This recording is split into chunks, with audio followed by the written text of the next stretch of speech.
Hello everyone, we are D&D Breakfast Club. We wanted to invite you to our table today for a show called Insight Check. On this show, we're going to be talking about everything D&D 5th edition related. Today, we've picked our top 5 second level spells.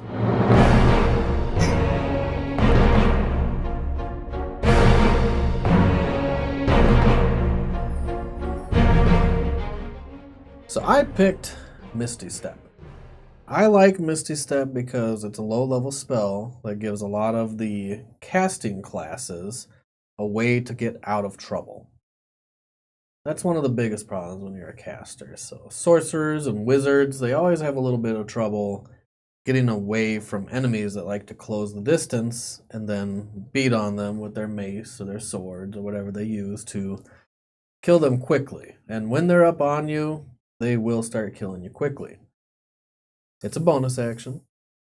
You can just cast it, and then you can move after the fact. You move 30 feet to an unoccupied space that you can see.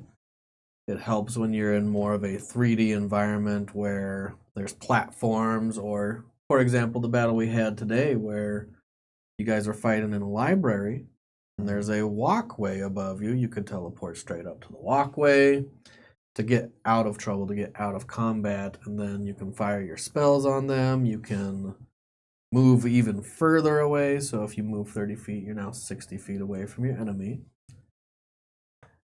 It's one of my favorite low-level spells, and there are a few that do the same thing. The other thing is it's only verbal. You don't need components like somatic components. You don't need to make movements. You just need to be able to speak. So if you were bound, you could use it when you're bound to get 30 feet away. But then your bindings or whatever come with you, right? Yeah. Like, I don't think you ditch them there. That's up to the discretion of the person, I think. It depends how closely you're bound. I mean, if you're inside, like an Iron Maiden, you could probably get out. Oh, sure. Yeah, inside a cell and you could see out. Yeah. You could make the argument that your possessions wouldn't teleport with you, similar to the bindings. So you could make an argument either way. Okay, because I was like your possessions came with you, and in that case, the bindings would be considered possessions. Possessions don't. Like They your do. clothes? No, they come with you. I've been playing this all wrong. That would be the worst. Mary's spell in naked the all the world. time. Yeah, right. Hey. Just In the box. Misty step over to you. That wouldn't be good. That was really good. Whole new meaning to the word Misty Step. That's right. What does it mean? I don't want to. Never mind. Okay. So Take it that's back. what you call it. I picked Mirror Image because it's obviously the best second level spell. Like, Is it better than Misty Step? it is. It's better than Misty Step. So Misty Step will get you out of trouble, right? But like someone can still like reclose on you, especially if they can charge, or if it's like an orc and they have that like move even closer to their enemies because they're super pissed off thing. When you say reclose on you, Yeah. you mean close the distance, not put your clothes back on? No, Oh. we're not talking about that Misty Step. We're talking about closing the distance again to somebody who's Misty Stepped and then tried to run off, you know? There are some creatures that move faster than you move, or orcs have this thing where they can, like, get 30 extra feet of movement on an enemy because they can get really pissed and all up in your face. And so some things Misty Step's not good enough to get you away from. But Mirror Image is really great because it allows you to, without concentration, which I think must be a typo somewhere, some shit where they just stuck with it. Without concentration, you can buff your defenses like a pretty decent amount. So you create like these duplicates of yourself that share the same space, like an illusory hydra or something. I don't know what it looks like, but basically each time a creature targets you with an attack during the spell's duration, which is a minute, you roll a d20 to determine whether the attack instead targets one of your duplicates. So if you have 3 duplicates, you must roll a 6 or higher to change the attack to one of the duplicates, which means it doesn't matter what your AC is. My AC can be 10. And if I have a bunch of duplicates, at least one attack is probably going to hit a duplicate, right? Because 6 or higher is pretty easy. What is that, like a 75% chance or something like that? About, yeah. And with 2 duplicates, you have to roll only 8 or higher. Still a pretty good chance that your duplicate's going to eat stuff instead of you. And then when you have 1 duplicate, you still have like a 50-50 shot. It's 11 or better. So, I mean, I don't know. It just seems like a great spell. And you could stack it on like Blur or something like that because it's not concentration. So I think that is the best second level spell. So Blur, makes it so that any creature has disadvantage on attack rolls against you. And if an attacker is immune to this effect if they don't rely on sight, as with blind sight, or they can see through illusions with true sight. So, this early on when you're actually getting the second level spell, chances are you're not going to run into anything with true sight. Chances are you're not going to run into anything that has blind sight. There's probably a couple things out there, but for the most part, Blur is an additional time that the DM has to roll. So if you're counting on the DM rolling low, as often with Ryan, disadvantage on things is great for your DM to roll because they have a chance of rolling a 1 or a 2. And it just makes things a lot easier to negate damage versus healing through it. I think I was thinking Blur was that spell where you go into the ethereal. Blink, Blink. right? Okay. Blur is way better than I thought. I Yeah. was like, you picked Blur? Come on. No, And that's a good it's spell. concentration for a minute, so...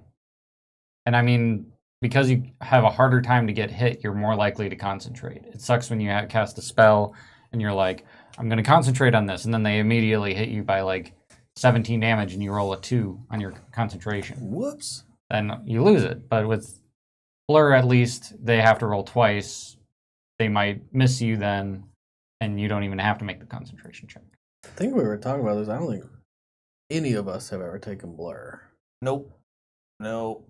What have But- we taken in its place? I don't know. Well, it's Mage sorcerer. armor, maybe. It's sorcerer and wizard only, so Okay. that limits it quite a bit.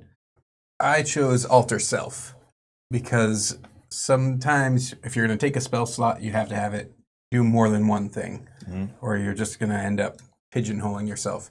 So there are basically, if you want to reduce it down, there are 3 phases of D&D. There's adventuring, there's role-playing, and there's combat. And Alter Self has one for each of these. One of the hardest things that you run into, adventuring, and even worse in combat, is when you're underwater. So with this one spell, you can gain gills, and you grow webbing between your fingers so that you can gain the swimming speed. All of a sudden, water does not hinder you. It is not an auto death. It's not that bad. Then you have the role-playing aspect, where you can take the form of a different race, a different person. You can change to different features. There are some limitations. You can't become like a quadrupedal horse if you're normally a bipedal human or something along those lines. But you can literally become a different person for the time being. And this is transmutation, not illusion. What's the duration? Concentration up to an hour. That's So pretty if good. you alter your body, then it's actually physically altering your body. Yeah, it's not illusion. Yeah, so you transform your appearance, is the way it said, but it's not an illusion spell. So I'm assuming you may have to, your miles may vary. Right. Talk to your DM, but you can actually change your weight, your height, your skin color, whether or not you have pointy ears. Not your gear, though, right? Your gear would stay the same? Your gear is technically not affected by the spell as far as I've ever seen. Yeah, that makes sense. Well, it says you transform your appearance. I think that means, like, for example, if you're an elf, you could have the pointy ears, but you're not going to live hundreds of years longer. Right. So if you're a dwarf going to elf, your shirt won't grow with you. No, I think it would. I think it would change. You're still going to be wearing clothes.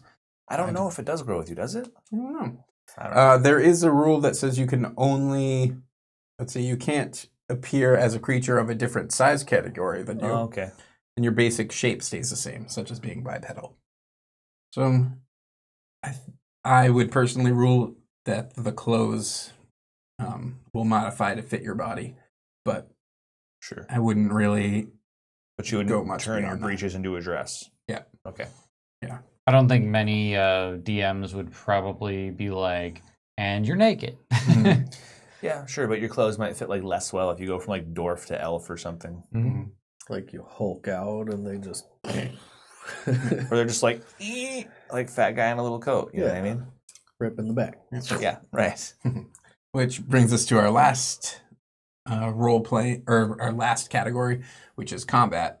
And with this, you can change your hands, for example, into claws or clubs, various things, and then you gain, actually, it's a damage. It's a D6.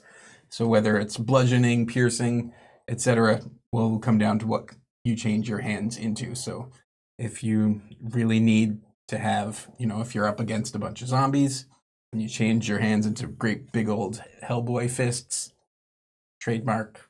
I don't know if that matters. Yeah, whatever. But or you can give yourself long claws, dagger hands, something along those lines if you're facing something less undead. So with that one spell, you have quite a bit of coverage. It's versatile and can save your life, make things a little bit easier. I mean, if you change your appearance and you avoid combat altogether because of it, you don't need to cast Blur or Misty Step. Something that's kind of True. cool about it is it makes your attack rolls magical. So at low levels, especially in D&D 5th edition, you don't run into a lot of magical weapons at low Mhm. levels. And a lot of things have resistance to physical damage, Mhm. like bludgeoning, slashing, piercing, but not magical physical damage. A D6 is like, you're doing more than a monk to start with. Sounds like you could pair it with friends for some real fun too. The cantrip. Like, hey, for a minute you like me, then you hate me, but I'm him. That sounds cool. Right, yeah, you know. That's how you think, huh? If you want to be a terrible person, you can definitely do things like that. That's how I think. We saved the best for last. Well, yeah, and I know you're laughing at it. You're indifferent to it, and Ryan's rolling his eyes, and I think Ryan might be on my side. Well, No, Ryan's I definitely said- not on my side. no, I said I'm going to let you prove your point. Right, great. Here's your chance. Okay, so I'm the new player, right? And I've only been a ranger up until the making of this video. And so I don't have very much experience with spells. I could talk about some ranger spells, right? Like Pass Without a Trace. But Good spell. right, it is a pretty good spell. Yeah. It didn't do me any good. But I'm going to pick Skywriting. Worst spell ever. It's not the worst spell ever. Okay, so you have to prepare it, right? And it's probably good enough just to be a cantrip, It's right? actually ritual, so you don't have to prepare it, I found out. If you have a ritual caster, you can cast it from your spellbook. You learn something new every day, right? So is it Skywriting? I think it's really good for like the actual role playing in the game. There's right. Let's say you're doing an evil campaign. You can put it up in the sky. Give me blah blah blah blah blah blah blah, or you die. Right? In 10 words or less. 1 million gold. Exactly.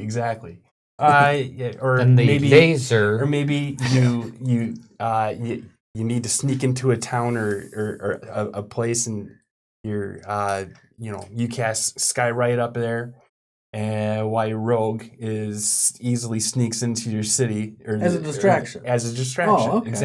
Exactly. So it's just fun. You can smack talk. I think it's the greatest smack talking spell in the world.